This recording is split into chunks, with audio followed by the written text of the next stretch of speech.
Hello മച്ചാമാരെ, അപ്പോൾ ഇന്നത്തെ വീഡിയോ എന്ന് പറയുന്നത് പാഡൽ ഷിഫ്റ്റ് ഡ്രൈവിങ്ങിനെ പറ്റിയാണ്. അപ്പോൾ അതിനെക്കുറിച്ച് അറിയാവുന്നവർ സ്കിപ്പ് ചെയ്ത് പൊക്കോ, കാരണം ഇത് നിങ്ങൾക്കുള്ള വീഡിയോ അല്ല. ഓട്ടോമാറ്റിക് കാറുകളിൽ സ്റ്റിയറിങ്ങിൻ്റെ പുറകിലായിട്ട് വരുന്ന പാഡൽ ഉപയോഗിച്ച് മാനുവലായിട്ട് നമുക്ക് ഗിയർ മാറാൻ കഴിയും. അതിനാണ് ഈ പാഡൽ ഷിഫ്റ്റ് ഡ്രൈവിംഗ് എന്ന് പറയുന്നത്. ആദ്യമൊക്കെ സ്പോർട്സ് കാറുകളിൽ മാത്രമേ പാഡൽ ഷിഫ്റ്റ് ഉണ്ടായിരുന്നുള്ളൂ. ഇപ്പോൾ റോഡ് കാറുകളിലേക്കും ഇത് വന്നിട്ടുണ്ട്. സ്റ്റിയറിങ്ങിൻ്റെ വലത് സൈഡിൽ കാണുന്നത് ഗിയർ അപ്പ് ഷിഫ്റ്റ് ചെയ്യാനും, അതുപോലെ സ്റ്റിയറിങ്ങിൻ്റെ ഇടത് സൈഡിൽ കാണുന്നത് ഗിയർ ഡൗൺ ഷിഫ്റ്റ് ചെയ്യാനാണ് നമ്മൾ ഉപയോഗിക്കേണ്ടത്.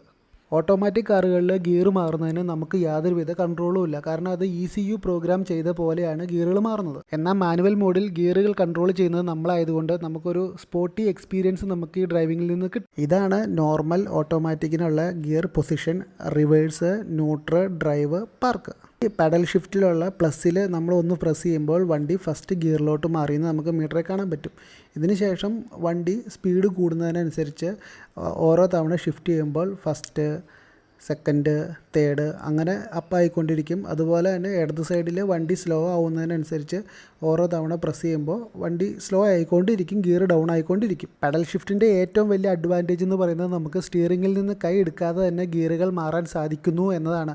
അതുപോലെ തന്നെ ക്വിക്ക് റെസ്പോൺസ് ആണ് പെഡൽ ഷിഫ്റ്റുകൾക്ക്. പെഡൽ ഷിഫ്റ്റിൽ നമ്മൾ ഡ്രൈവ് ചെയ്യുമ്പോൾ വണ്ടിയുടെ സ്പീഡിനനുസരിച്ച് വേണം നമ്മൾ ഗിയർ അപ്പ് ചെയ്യാനും ഡൗൺ ചെയ്യാനും. അല്ലാത്ത പക്ഷം മീറ്ററിൽ ഒരു വാണിംഗ് കാണിക്കും. ഇതാണ് പെഡൽ ഷിഫ്റ്റ് ഡ്രൈവിങ്ങിൻ്റെ ബേസിക് ആയിട്ടുള്ള കാര്യങ്ങൾ. അപ്പോൾ പുതിയൊരു വീഡിയോ ആയിട്ട് വീണ്ടും കാണാം. Okay, bye, see you, take care.